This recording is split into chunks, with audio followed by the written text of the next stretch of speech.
এক সাহসী বালক বাড়ি যাওয়ার রাস্তা ভুল করে এই পুরাতন বাড়ির সামনে এসে দাঁড়ায়।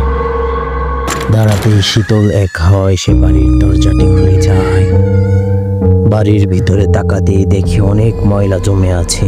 মনে হয় অনেক দিন কেউ আসেনি এখানে। আর একদিকে দেখে এক নিবু নিবু মোমবাতি জ্বলে আছে। হঠাৎ করে দেখি কালো এক ছায়া তার দিকে তাকিয়ে আছে।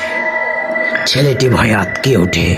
তারপরে দেখি সেই ভয়ানক ছায়াটি জানালা দিয়ে বের হয়ে আকাশে উড়ে যাচ্ছে। দেখতে দেখতে ছায়াটি আকাশে মিলিয়ে যায়। হঠাৎ করে দেখে ভয়ানক এক আকৃতির ছায়া তার সামনে এসে দাঁড়ায়। ছেলেটি খুব ভয় পেয়ে যায়।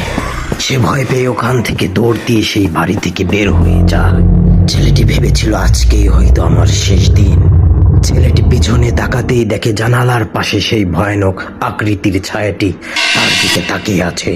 গল্পটি ভালো লাগলে চ্যানেলটি সাবস্ক্রাইব করবেন আর কমেন্ট করতে ভুলবেন না।